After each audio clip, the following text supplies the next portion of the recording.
Welcome to Parkland Live. My name is Wynne. And I'm Chloe. And we will be your hosts this evening. Just a few housekeeping items. So feel free to ask a question anytime through the chat function through Zoom, but we will absolutely allow time at the end to ask any questions you might have to either Chloe, myself, or Tania. So on the screen, you will see Tania Stote from Parkland Riverview in New Brunswick. So give us a wave, Tania. Welcome. We'll get to know Tania in a little more detail a little bit later on. So Chloe and I are very happy to be the hosts of Parkland Live. At each campus, we have the most amazing team members and residents, and now we get to share some of these stories and experiences with you. Yes, and this is actually our 6th Parkland Live so far. And I know that some of our audience have been with us since the beginning, and we've seen those grow along the way. And it's nice when the cameras are on and we get to see some familiar faces. For those that might be new and wondering what Parkland Live is, it's just a great way to get to know life at Parkland through the lens of our team members, like executive chefs, wellness coaches, and we've even had one of our residents on. And we really look forward to these, and we look at different topics, and hopefully we learn something, and hopefully our audience can learn something too. So through this virtual platform, we can bring these pieces of Parkland to you while you're in the comfort of your own home. And we do have people on this call from a variety of locations, from Nova Scotia to New Brunswick and into Ontario. And each month we do see our audience grow and change. Yeah, and tonight you might learn some things about Parkland you don't know, and you'll get to know our special guest. And as I mentioned, we will have time for you to ask any Parkland-related questions at the end, or any music-related questions. So before we talk with our special guest, I'd like to share a few interesting information details about Parkland and its long history. So Parkland is family-owned and operated, and has been operating for over 30 years. We now have 14 campuses, as Chloe mentioned, in New Brunswick, Nova Scotia, and Ontario. And we have 2 new properties underway in Ontario, in Ajax and Ancaster. So Parkland offers a full continuum of lifestyle options. And you may be asking, what does that actually mean?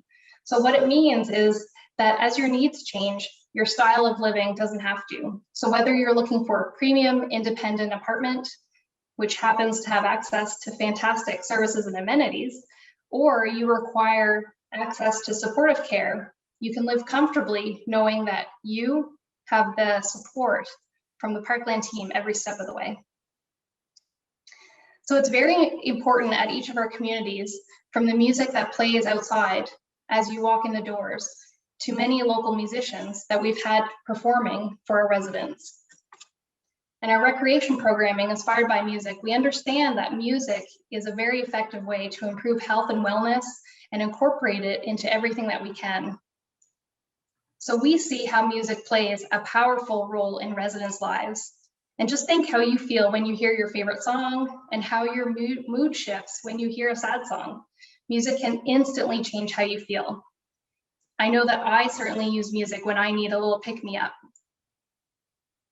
It can even create physical reactions in our bodies. A beautiful song might give you goosebumps, or a loud, intense song might make your heart race. I know that I can personally remember more song lyrics than I care to admit. And our guest this evening is very familiar with the benefits of music, and has spent much of her life actually training in piano, voice, and dictation, which you'll have to explain to us what that means, Tania. I know that that's what you've told us. So Tania Stote is the general manager at Parkland Riverview.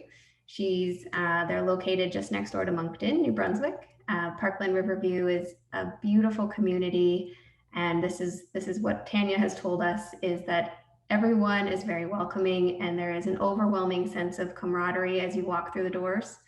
Whether it's a resident or a team member, everyone is always ready to greet you with a warm smile and a welcoming hello. And truthfully, when you told us that, Tania, I think I would agree that that's the same feeling that you'll get as you walk into any and all of our communities. Tania is fairly new to the role, actually, having just joined Parkland Riverview in the last few months, but she is very close to the Riverview community, as she's lived there for her entire life, I do believe. We are very fortunate to have her here with us tonight. And we have actually quite a number of questions to ask you tonight, Tania. So welcome and thank you. And before you unmute yourself, I'll preface to our audience that Parkland Riverview just finished some musical entertainment about 20 or 30 minutes ago. And I think there's still a bit of a crowd hanging around, hoping to hear a bit of music that Tania might perform for us. So you can unmute yourself, Tania, if that's okay. And we've got some questions to fire at you. Thank you for having me. Sounds a little quieter than when we first started. A little bit. Good. So Tania, could you tell us a bit about your background before you came to Parkland? Before coming to Parkland, I worked in the insurance industry, healthcare administration, for 24 years. I was heavily involved with federal government contracts, servicing veterans, RCMP members, and Canadian Armed Forces members. And I got a lot of fulfillment from being able to improve their quality of their experiences and client service for those members. It was just a step back, though, because I wasn't face-to-face with the individuals I was servicing. Interesting. Now, what we're all here to hear about is your music background. So if you're able to, could you tell us a bit about your music background, how many years you studied, what brought you to music, and what kept you there with all the amounts of commitment that took place? So I'm going to age myself a little bit. I've been playing piano for almost 41 years now.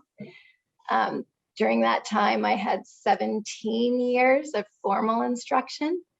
So I was fortunate enough to attend a prominent music school here in the Greater Moncton area, all taught by nuns, Les Sœurs de Notre Dame d'Acadie. And from a very young age, it was a big commitment, and they modeled us very young in terms of not just our ability to perform, but an appreciation for how that music was developed, which brought me to dictation. So to define that a little bit for you, dictation means that the pianist or the musician will stand at the front of the class and play something, and we're expected to write all the notes that they've played or sung, and your score depends on how accurate your transposition of what they sang or played is on paper. So, about training the ear. I did not know that. I really, truly did not know, so I'm happy you told us. And for me, it meant going to piano lessons before school as I was growing up. So that was an hour of lessons before school and 2 to 3 hours of dictation and singing after school. And on top of that, the expectation was 2 hours of practice per day. So it was definitely a big commitment. And I think when you start at a really young age, you don't realize the commitment that you're signing up for. For me, it was, I had seen commercials with Frank Mills, and he was playing music box dancer. So I was drawn in by the ballerina, but then captivated by the pianist. So that's what got me interested in pursuing music. And you kept up with it even after all those grueling Kept up with it. When I was done high school, I said, that's it. I'm done with the formal instruction, but that didn't last very long. I got to university and immediately picked it up again and was able to get some exposure to some well-known musicians who had traveled internationally. So it gave me an entirely other perspective to draw from. Really? I didn't know that. Yeah. And you studied it in school. I think you have a degree in it. Yes. I have a major in music with a piano as my major within that division and voice as my minor. Wow. My grandmother, still to this day, she's 90 years old. Every time she hears somebody play a piano and I'm nearby, she kind of hits me and, oh, I wish you would have played piano. Oh, that's her. She's not happy with me about that. Can you tell us about your greatest musical accomplishment? Yes, when I was in university, I was selected to perform with the Sherbrooke Symphony Orchestra. So I had an opportunity to actually play as a professional musician with all of these worldwide talents in a symphony orchestra, and that was the thrill of a lifetime. That's amazing. That's awesome. And how has music impacted your personal and your professional development? Naturally, I'm an introvert, but being a musician kind of forces you to learn to be comfortable being a little bit more extroverted, even if that's not your natural tendency. Mm-hmm. I can even think of times in university, one of my piano teachers was very adamant that we learn to perform. And I think the first time I performed for my peers, I had my hair hanging in front of my face. And afterwards, she pulled me aside and said, "That was lovely. You did great. Never do that again. Hair must be tied back, tucked behind the ears, show your face. You can't hide when you're performing, because it's not just the act of playing the music, it's the emotion that you emit as you're playing. It translates into the sound that you produce." Mm-hmm. So that has taught me a lot in life, whether it's how I talk to my children, how I communicate with other people, and it extends to how I conduct myself at work. Facing an uncomfortable situation, I just face it head on, because I've been trained since a very young age that even though that's not my natural tendency, mm-hmm. that I can get through it. And I approach everything as a learning opportunity. Mm-hmm. I've been in situations where you're preparing for the recital, no sheet music in front of you, and drawing a blank. Oh, that's terrible. And that should have been enough to make me run away and say never again. But instead, we looked at it as, well, a learning opportunity. How can you face that same thing and move beyond it? So it's a constant opportunity to learn and evolve. Did you have like some jokes up your sleeve when you just like totally blanked and you could just no trouble for that, it sounds like? Well, it sounds like a very good life lesson for everyone to take, to just, go head on and face those difficult situations for sure.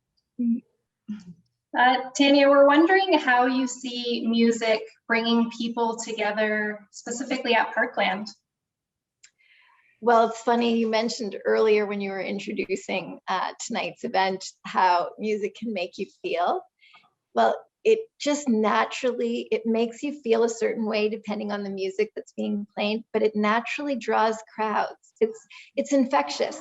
The positive energy that comes from music, whether it's because it soothes the listener or it has them tapping their toes and kind of dancing in their seat, it draws people in and just creates a really positive environment.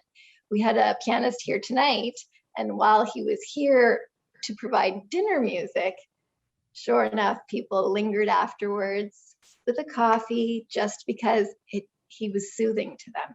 It brought them joy, but at the same time, everyone was so relaxed as he played. Yeah, that's so lovely. I'm going to bring in a little music pun here into this next question, but how do you hope to bridge your music training into the service model that we provide here at Parkland? Well, as you know, I'm relatively new to my role. But if I look at how I approach music, you don't just sit at the piano and suddenly be able to play a beautiful orchestral piece. It's not how it works. You have to take the time to build solid foundational pieces, which may not be fun, but it gives you the strength and the foundation that you need to produce this beautiful orchestral piece down the road. And I kind of look at that in how I'm learning and how I approach different situations that we want to work on here. It's impossible to tackle everything all at once to create a big positive environment. That would be chaotic. So we take small little buckets, see how the residents enjoy them, what improvements it makes to their quality of life and their experience here, and build off that so that we're continuously making this a more positive place for them to live. That's lovely. Thank you. So now we're going to get into some of the little nitty gritty here with music therapy and music theory, but in your words, because I feel like sometimes this is a scary word, but how would you describe music therapy? So I'm not a music therapist, but again, with the way that you kind of mentioned how music makes you feel, if you consider that a foundational piece to music therapy, it applies everywhere. The beauty of music therapy is if you want to have the person tapping along and kind of going to the rhythm of the music, it actually has been proven to improve breathing, heart rate. It even brings down blood pressure. So we've seen some clinical proof on how music has physical positive effects. But the piece that I love the most is that music is its own language.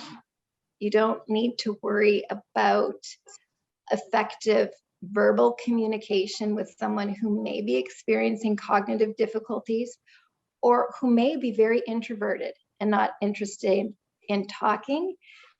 Music is its own language and it tends to draw people out. So even this evening when we had our pianist here, I did notice that there were some residents who don't necessarily participate in some of the social activities, but when they could come and just listen and be at one with the music, they were on board.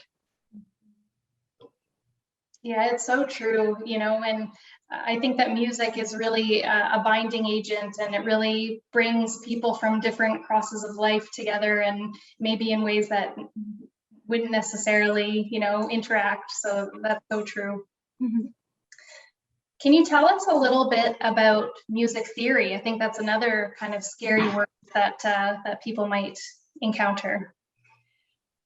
So for me, because of all the years of training, music theory is like taking that orchestral piece and understanding all the intervals.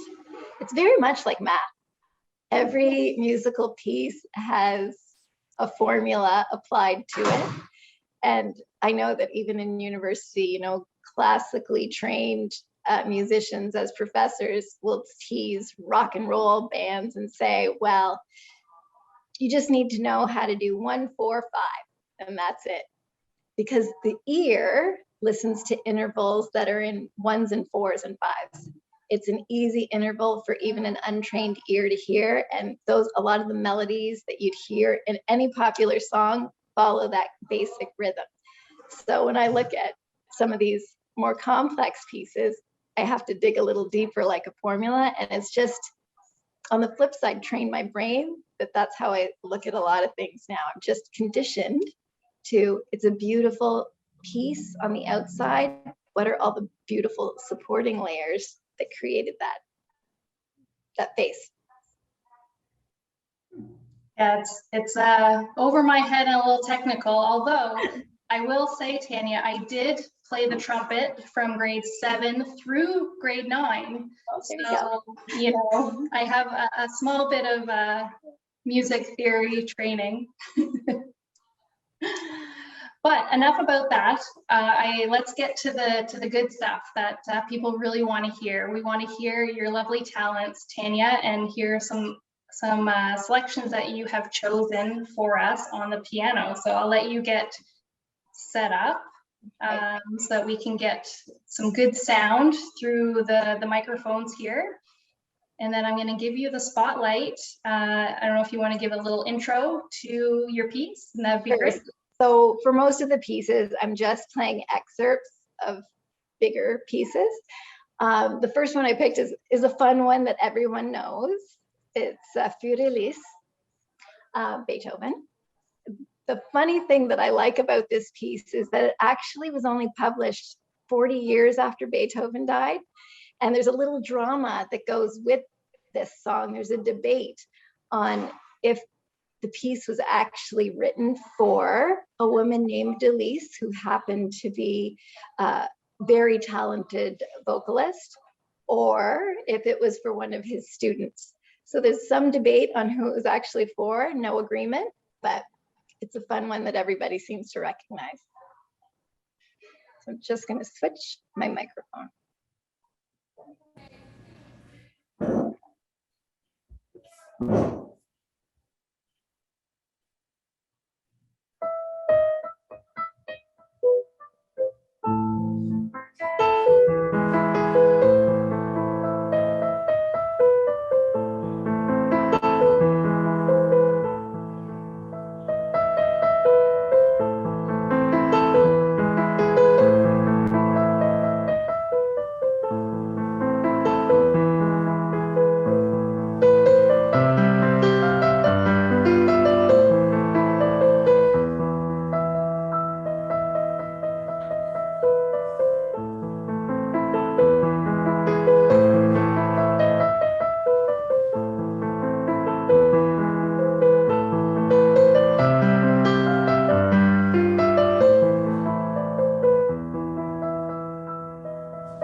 I love that you gave us a little history of the song before you started.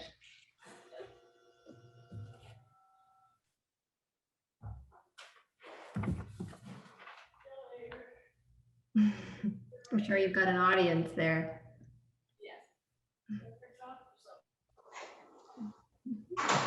So this next one, I don't have as nice a history. It actually brought back some bad memories, but it's good. My piano teachers used to give us complete works of different composers. So this one is a book full of works, piano sonatas created by Joseph Haydn. And the intent was to build our finger strength. So it goes back to that whole understanding theory and all the scales and the arpeggios and how they translate into pieces afterwards. So again, this will be just an excerpt of a longer piece. Perfect.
Beautiful.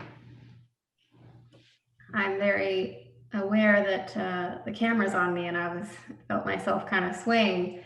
But I have a question, Tania. How often do you now still play the piano? Did you have to kind of prepare for this tonight, or? I did have to prepare. I'm fortunate that I have two pianos at home. I have the piano that I actually grew up playing, but I also have an electric piano. So these pieces I find very beautiful and joyful, but my children think they're sad. I think so. When I do play them, I often have headphones on because they haven't yet developed that appreciation that just because something's not fast doesn't mean it's not very joyful. So, but I still do play, just not hours of practice every day. Makes sense. Well, thank you so much, Tania. That was absolutely beautiful. Thank you so much for sharing that with us. Really appreciate it. Question. Oh, yes. Do you perform, Tania? Do you do any performances? I used to regularly play at some of the churches. I perform for weddings and some other events, but I leave all of the professional musician work to my brother. So it's in your blood. It's in our blood, yes. Mm-hmm. Maybe next time we'll have to get a vocal performance. Maybe. And I think I do more performing as a vocalist than I do as a pianist. So. And we also have an encore, just so you know. There is an encore in the audience. But yes, we absolutely would like to open the floor up. If there's any questions for Tania, myself, or Chloe, we'd be happy to answer. You can certainly ask in the chat, or if you want to turn your camera on and unmute yourself, we'd love to hear your voice as well.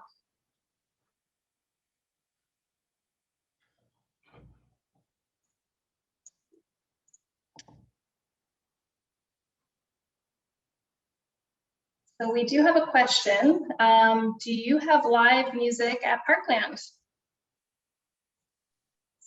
Yes, we do offer live music. Now, because of COVID, we had to put in some protocols so that the residents weren't as close to the musicians as we've seen in the past, but we still do offer live music, and wherever possible, we do them on our gazebo outside. But this evening we did have a pianist here, so he was of course inside, and we just made sure that the residents were socially distanced from the musician. That definitely must have been missed by everyone, residents and staff included. Yes, and we've started to bring in some younger musicians, some local talents from some of the high schools, just to have that added layer of interaction with the residents, and they take requests, so everyone really loves that as well. Perfect. And just as we wait, if there's any other questions from the audience, Tania, do you have a favorite song or band or composer or? I have a very varied musical taste. Everything from classical music, which I grew up with, to heavy metal. So I like everything, because I can find that piece that I like, those foundational pieces, in almost any type of music. So I would have to say, in terms of live concerts, the best live concert I've been to so far would have to be Adele.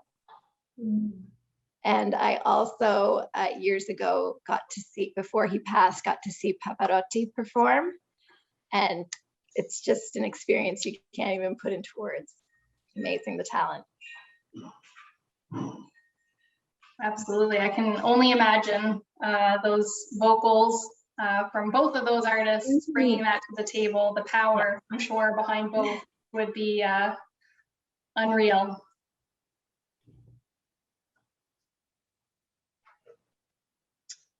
So another question came in, Tania. If I play an instrument and I move to Parkland, will I be able to continue to play? Absolutely. We have residents who regularly sit at the piano to play. We have other residents who bring their guitar down and play along or play on their own. So it's definitely welcome. You may get an audience, but we welcome all musical talent, beginners to advanced. We have one resident right now who's going back to the beginning and relearning everything from an elementary level to her more advanced level where she previously was. And it's just a joy when I sit in the office and get to listen to her play. That's so nice.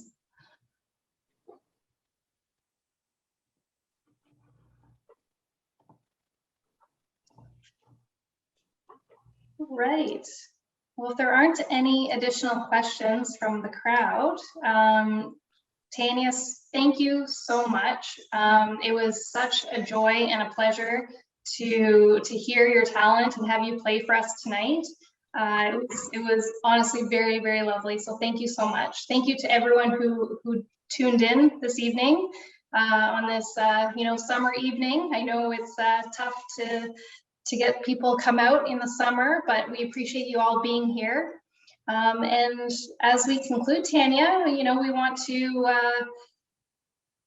deliver that encore request from the crowd. So if you wouldn't mind playing us out this evening, that would be absolutely lovely. Sure. I'll play one last song, not classical in nature, but one that I often play at weddings.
Thank you so much, Tania. I think I've got to say, now that the residents at Parkland Riverview have heard how beautiful you play, I think you're probably going to be playing once a week at most, or at least. And we'll probably be hiring you for another Parkland Live or some kind of performance in the near future. Thank you so much. Great. It was my pleasure. Thanks for inviting me. Amazing. Well, have a great night, Tania, and everybody on the call. It was great to be here this evening, and we hope we'll see you next month. Night, everybody.